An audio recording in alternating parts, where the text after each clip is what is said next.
Video में हम लोग बात करने जा रहे हैं एक ऐसे टॉपिक के बारे में जिसने लाखों जाने ली हैं, कैंसर। आपने ऐसी बहुत सारी बीमारियां देखी होगी जो आई और गई, चाहे वो डायरिया हो, ट्यूबरक्लोसिस हो, हजारों ऐसी बीमारियां हैं जो आई और गई और वैक्सीन उनकी निकाल ली साइंटिस्टों ने। लेकिन कुछ ऐसी बीमारियां हैं जो आज भी रुकी रही हैं। उनमें से एक बीमारी है कैंसर, जिसका आज ह्यूमन फॉर्म ने आखिरकार वैक्सीन निकाल ली है। अब ह्यूमन सिविलाइजेशन में जो लाखों जानें सालों में गई हैं, उनका बदला पूरा हो गया। अब कैंसर से कोई नहीं मरेगा। यहाँ तक कि 4th स्टेज कैंसर, जहाँ पर अगर कोई इंसान पहुँच जाता तो उसे बोला जाता तो इसका मरना कंफर्म है, वहाँ तक एक लेडी को ह्यूमन फॉर्म में बचा कर लाया है। कैसे लाया, कब लाया, क्यों लाया, ये सब कुछ मैं बताऊंगा आज की वीडियो में। तो लेट स्टार्ट। ये सब स्टार्ट होता है 1902 में, जब एक ब्लड कैंसर पेशेंट पहुंचती है डॉक्टर जॉर्ज डॉक के पास में। डॉक्टर जॉर्ज डॉक उस वक्त एक साइंटिस्ट हुआ करते थे, डॉक्टर हुआ करते थे। इन्होंने कैंसर का ट्रीटमेंट करने के लिए यहाँ पर है ना ये पहुंच गए थे। इन्होंने सबसे पहले 2nd स्टेज कैंसर के लिए एक्सरे रेडिएशन का इलाज निकाला था। डॉक्टर जॉर्ज डॉक ने फिर देखा कि ये जो लेडी है, इनको इन्फ्लुएंजा हो गया था। तो ये ब्लड कैंसर की जो लेडी थी, इनको जब इन्फ्लुएंजा हो गया, डॉक्टर जॉर्ज डॉक ने देखा यार ऐसे तो नहीं चलेगा। तो जब इन्फ्लुएंजा क्या है ना, उन्होंने देखा और उसकी जो बॉडी है उनका ब्लड टेस्ट किया, तो उनको पता चला उनका जो बॉडी है उनमें जो ब्लड कैंसर है, यानी उनका जो लंग, जो ब्लड कैंसर की वजह से पूरी तरीके से कैंसर से पीड़ित हो गया था, उनका जो ट्यूमर है वो अचानक से कमज़ोर होना शुरू हो रहा है एंड उनका लंग अचानक से कैंसर फ्री हो जाता है। ये देखकर सड़क जाती है भाई इतनी बड़ी बीमारी जो इतने सालों से हो रखी है, उसका अचानक से अपने आप सोल्यूशन निकल के आ जाएगा। तो ये देखकर यहाँ पर ना हम लोग के सन लग गई डॉक्टर जॉर्ज डॉक की। उन्होंने एकदम पकड़ा उस लेडी को और उनके ऊपर अलग अलग तरीके के ऑब्जर्वेशंस करना शुरू कर दिए। ऑब्जर्वेशन करते करते उनको पता चला कि यार ऐसे यहाँ पर है ना, ये जो है उसका जो इन्फ्लुएंजा था लेडी का, वो इन्फ्लुएंजा धीरे धीरे यहाँ पर है ना उसके जो ट्यूमर है उसे मार रहा है। कैसे मार रहा है वो उसे खोज ही कर रहे थे, लेकिन फिर धीरे धीरे यहाँ पर है ना वो जो लेडी थी वो इन्फ्लुएंजा के भयंकर तरीके से उसके अंदर पीड़ित होना शुरू हो गई और उसकी डेथ हो गई। ये देखकर, क्योंकि उस वक्त टेक्नोलॉजी भी कम थी, तो ये डॉक्टर जॉर्ज डॉक है, इन्होंने यहाँ पर है ना इसके ऊपर कोई ज़्यादा खास टेक्नोलॉजी ना होने की वजह से, क्योंकि 1904 की बात है, आज से कोई 100 साल पहले की बात है, तो उस वक्त ज़्यादा टेक्नोलॉजी नहीं थी। इन्होंने बोल दिया कि ऐसे नहीं चलेगा, तो इसको यहाँ पर है ना ख़त्म कर दो। उन्होंने फिर यहाँ पर है ना ये जो चल रही रिसर्च है इसकी ऑब्जर्वेशंस को तुरंत रोक दिया एंड एक छोटे से पेपर में वो सब यहाँ पर है ना जितना भी उन्होंने ऑब्जर्वेशन करी थी उस लेडी के ऊपर, वो सबको यहाँ पर लिखा और वो पूरी की पूरी ऑब्जर्वेशन दे दी और पब्लिश करवा दी। आगे चलकर थोड़े टाइम के बाद में चेस्टर एम साउथमैन नाम के यहाँ पर है ना एक इम्यूनोलॉजिस्ट आए। ये भी यहाँ पर है ना कैंसर की ट्रीटमेंट करने पे यहाँ पर अपनी रिसर्च कर रहे थे। तो इन्होंने देखा कि जो हम लोग के 1904 में डॉक्टर जॉर्ज डॉक यहाँ पर है ना ये सारी चीज़ें करी थी। तो इन्होंने सोचा कि ये सब कुछ वायरसेस की वजह से हो रहा है, क्योंकि इन्फ्लुएंजा भी एक वायरस ही है। तो उन्होंने अलग अलग तरीके के वायरसेस को पकड़ा और फिर यहाँ पर जो लोग हैं उनके ऊपर ट्रायल्स करने चालू कर दिए। सबसे पहले एडिनो वायरस को लिया और 30 लोग से गवर्नमेंट की परमिशन लेकर उनको बुलाया, उनके ऊपर ट्रायल करे।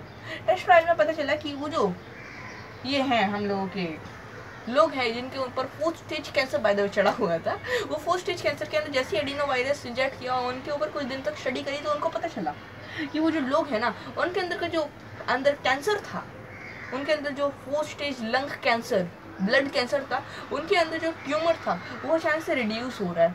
कैसे हो रहा है उन्होंने करने की कोशिश करी, क्योंकि ये सारी बात 1956 की अच्छी खासी टेक्नोलॉजी आ चुकी थी उस टाइम पर।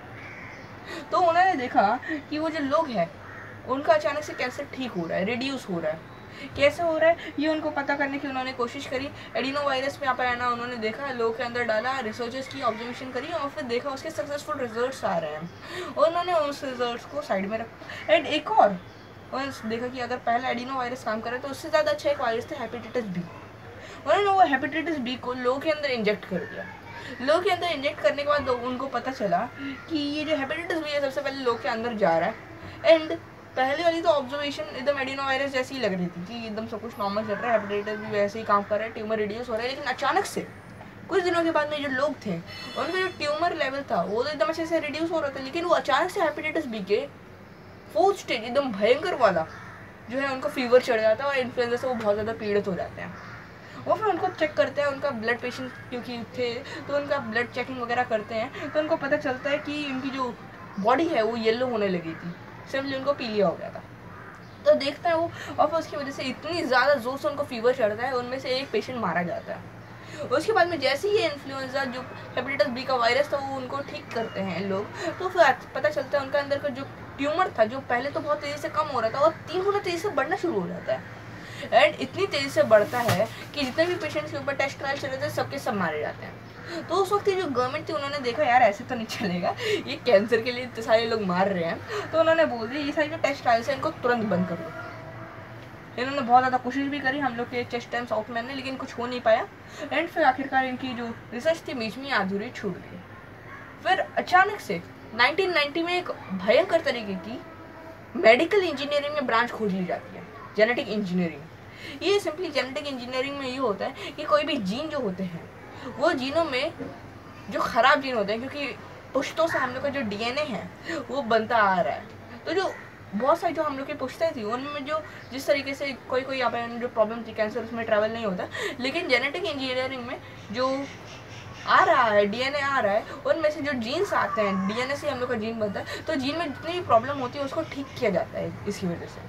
तो सबसे पहले डीएनए में जो जीन्स होते हैं, उन जीन्स में जो खराब जीन्स होते हैं उनको कट ऑफ करके हटा दिया जाता है, एंड जो अच्छे जीन्स होते हैं उसमें यहाँ पर आना फिर से रीलॉक करके उनको यहाँ पर आना एज इट इज़ लगा दिया जाता है। इसकी वजह से हम लोग की जो इंसान है, ये ह्यूमन बॉडी है, इसमें जितनी भी ऐसी बीमारियाँ जो हेरिडिटी की वजह से आ रही थी उन सबको रोका जाना शुरू हो गया। ये बीमारियाँ फिर यहाँ पर जो आना है बंद हो गई बिकॉज ऑफ जेनेटिक इंजीनियरिंग, और एकदम पॉजिटिव रिजल्ट दे रही थी। तो हम लोग के उस वक्त जो साइंटिस्ट थे, सबसे पहले वहाँ का जो साइंटिस्ट था ह्यूमन फॉन्ग ने सोचा कि अगर ये जेनेटिक इंजीनियरिंग सच में इतनी अच्छी है तो क्यों ना हम लोग ये जेनेटिक इंजीनियरिंग का क्यों हम लोग वो वायरस जो था एडिनो वायरस, इसमें हम लोग यहाँ पर आना परीक्षण करें, और इसके अंदर जो खराब चीज़ें, क्योंकि एडिनो वायरस लोग पे काम कर रहा था एंड इसी वजह से उनका फीवर बढ़ गया और बहुत लोगों की मौत हो गई, और ये जो कैंसर अचानक से तेज़ी से बढ़ना शुरू हो गया, इसके पीछे रीज़न क्या है ये पता करें और इसका सोल्यूशन फाइंड कर हम लोग इसमें लिख दें और एक नए तरीके का वायरस बनाए जेनेटिक इंजीनियरिंग की हेल्प से।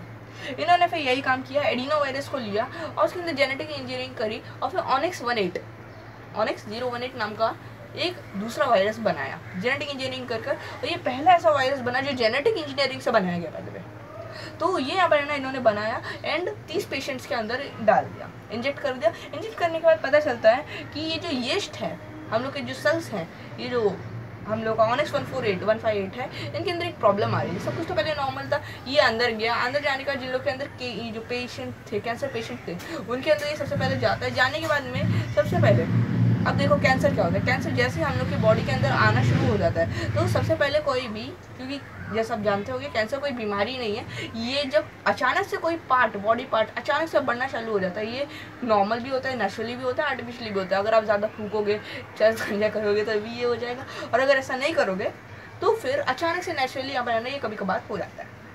तो इसे अगर आप देखोगे, ये इंसान के अंदर सबसे पहले जो सेल्स होते हैं, ये एक तरीके के सेल्स होते हैं कैंसर के, ये सेल्स इंसान की बॉडी में आ जाते हैं एंड ये सेल्स छुपते हैं सबसे पहले, क्योंकि इंसान के अंदर जो ह्यूमन बॉडी है, हम लोग के अंदर ऊपर वाले ने ऐसी पावर दे रखी है हम लोग की बॉडी के अंदर एंटीबॉडीज़ प्रोड्यूस करने की, कि इसकी वजह से कोई भी बड़ी से बड़ी बीमारी को हम लोग ख़त्म कर सकते हैं। और इसका सोल्यूशन निकाला ये सारे कैंसर वगैरह जैसी बीमारियों ने। ये सबसे पहले हम लोग के जो दूसरे सेल्स, नॉर्मल सेल्स हैं, इनके अंदर घुस जाते हैं, और जब एक मतलब क्राइटेरिया फिक्स होता है कोई भी सेल का कि इससे ज़्यादा ये ना किसी जीन को या फिर कोई सेल को एक्सेप्ट नहीं करेगा। लेकिन जब एक यहाँ पर जो सेल है उसके अंदर ज़्यादा जीन, ज़्यादा सेल भर जाते हैं, तो उसकी वजह से उसमें वायरल लोड बहुत ज़्यादा हो जाता है। ये तभी होता है जब वायरल लोड हो जाते हैं, यानी बहुत सारे कैंसर बस एक सेल के अंदर घुस जाते हैं, इसकी वजह से उसमें वायरल लोड हो जाता है और वो सेल पट जाता है।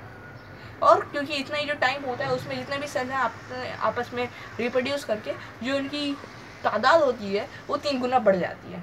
इसकी वजह से जैसा हम लोगों ने पहले देखा था एडिनो वायरस में, जब इंसान के अंदर इसे इंजेक्ट किया गया था, तब यहाँ पर ना वो जो लोग थे, पहले तो सब कुछ नॉर्मल चल रहा था, लेकिन फिर अचानक से इन्फ्लुएंजा बहुत तेज़ी से बढ़ने लगते हैं एंड फिर उनका कैंसर 3 गुना तेज़ी से बढ़ जाते हैं, क्योंकि यहाँ पर 3 गुना तेज़ी से रिप्रोड्यूस हो रहा था। इस तरीके से यहाँ ना उन्होंने ये सब देखा। तो एडिनो वायरस की वजह से वो जितने भी पेशेंट्स के ऊपर ट्रायल चल रहे थे, करीब 24 लोग के ऊपर ट्रायल चल रहा था, वो सारे के सारे मारे जाते हैं। गवर्नमेंट ने फिर से यहाँ पर है ना इन्होंने कोशिश करी, अप्लाई किया और बोला हम एक और बात यहाँ पर है ना ट्राई करने की इसमें कोशिश करेंगे। तो उन्होंने देखा कि जो ऑनिक्स 158 है इसमें एक और प्रॉब्लम आ रही थी। अभी ऑनिक्स 158 कैसे करता है? अब ऑनिक्स 158 सबसे पहले यहाँ पर है ना वो जो कैंसर सेल्स है उनके अंदर घुस जाता है ऑनिक्स 158, एंड ये वायरस जैसे इंसान के अंदर जाते हैं सेल्स के अंदर घुस जाते हैं, एंड वो जो सेल्स होते हैं कैंसर क्योंकि बहुत पावरफुल सेल होता है वो यहाँ पर है ना इस वायरस को खत्म कर देता है। अब उनकी जो डेड बॉडीज होती हैं ये ऑनिक्स 158 की, ये बाहर तैरना शुरू हो जाती है। इसकी वजह से जो बाकी सारे यहाँ पर है ना जो एंटीबॉडीज है वो देख लेते हैं कि ये फैल रहे हैं, इनको पहले खत्म करो, तो उनके लिए एंटीबॉडीज क्रिएट होती है। एंटीबॉडीज क्रिएट होती है और फिर वो ऑनिक्स 158 की जो डेड बॉडीज है उनको तो साफ कर ही देती है, लेकिन फिर उसके बाद उनको पता चलता है कि देखो ये सेल में कैंसर है, वो उस पर अटैक करती है एंड वो सेल को फोड़ देती है और सारा कैंसर को खत्म कर देती है। इस तरीके से सारे सेल्स के साथ होने लगता है और इसकी वजह से कैंसर की तादाद कम होने लगती है, ट्यूमर खत्म हो जाता है। ये होता है ऑनिक्स 158 इस तरीके से काम करता है। लेकिन प्रॉब्लम ये आ रही थी कि जो ऑनिक्स 158 है ये काम तो बहुत तेज़ी से कर रहा था, लेकिन जो कैंसर है बहुत तेज़ी से अपने आप को रिप्रोड्यूस करके फैला पा रहा था। जबकि जो ऑनिक्स 158 है ये बहुत हैवी वायरस होता है, जब भी इंसान के अंदर जाता है तो सब कुछ काम तो वेरी एकदम अच्छे से कर रहा होता है, लेकिन रिप्रोड्यूस करने के लिए इसको बहुत ज़्यादा टाइम लग जाता है। जहाँ पर अगर आप देखो लोगों की कैंसर एक बार में अपने आप को 3 गुना कर सकता है, वहीं पर जो ऑनिक्स 158 है अपने आप को 1 मिलीसेकंड में बस 2 बार यहाँ पर आना रिप्रोड्यूस करके मल्टीप्लाई कर सकता है, जबकि कैंसर 3 बार कर सकता है। इसकी वजह से जो कैंसर है एडिनो वायरस से ज़्यादा तेज़ी से फैल रहा था। तो ये देखकर हम लोग की जो लोग हैं, जो साइंटिस्ट है ह्यूमन फॉन्ग ने सोचा कि एक ऐसे वायरस को क्यों ना देखा जाए जो ऐसा वायरस हम लोग की बॉडी से पहले ही वैक्सीनेटेड हो हम लोग उस वायरस से, एंड फिर उसके अंदर जेनेटिक इंजीनियरिंग करी जाए, वो कैंसर के अपोजिट में आ जाए, क्योंकि जो कैंसर है उसके DNA से जुड़ा हो। पहली बात तो इसके ये जो कैंसर से DNA से जुड़ा हो और हम लोग उससे ऑलरेडी वैक्सीनेटेड हो। तो उन्होंने यहाँ पर है ना सोचा एक ऐसा वायरस है जो विलुप्त हो चुका है, वो वायरस था स्मॉल पॉक्स।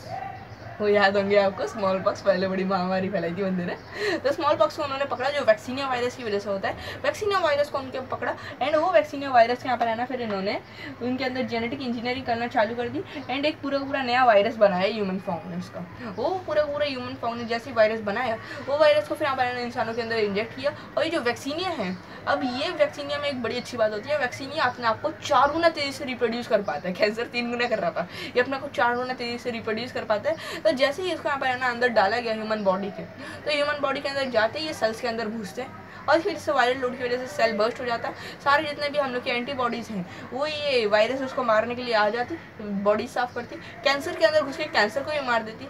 लेकिन जो कैंसर था जहाँ पर 3 गुना तेज़ी से बढ़ रहा था, ये एडिनो वायरस है हम लोग का, ये जो है वैक्सीनिया 4 गुना तेज़ी से, यानी जो स्मॉल पॉक्स है 4 गुना तेज़ी से बढ़ रहा था। इसकी वजह से पहले तो शुरुआत में इंसान को बहुत तेज़ी से फीवर आने लगता है इसमें, लेकिन फीवर को यहाँ पर उसको अंदर डोज देकर किसी तरीके से उसको शांत करा लिया जाता है, एंड फिर शांत कराने के बाद में हम लोग के अंदर की एंटीबॉडीज सारा साफ सफाई कर देती है कैंसर को, और यहाँ तक कि 4 स्टेज कैंसर को भी इसे ठीक किया जा सकता है। इससे आगे यहाँ पर है ना अगर इसको इंसान के अंदर डाला जाएगा तो 15 से 20 लाख रुपए में यहाँ पर है ना इसका पूरा सोल्यूशन हो जाता है। एक वैक्सीन इसकी 15 से 20 लाख रुपए की आती है।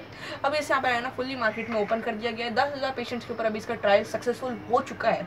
10,000 लोग 4 स्टेज कैंसर से निकल चुके हैं और ये 50,000 लोगों का यहाँ पर ट्रायल किया जाएगा, और फिर 1 लाख लोगों का जैसे ट्रायल सक्सेसफुल हो जाएगा 4 स्टेज कैंसर का, तो फिर इसे यहाँ पर है ना पब्लिकली अवेलेबल करवा दिया जाएगा, और फिर 4 स्टेज कैंसर अब हम लोग के लिए, इंसानी सल्तनत के लिए ठीक करना पॉसिबल हो चुका है।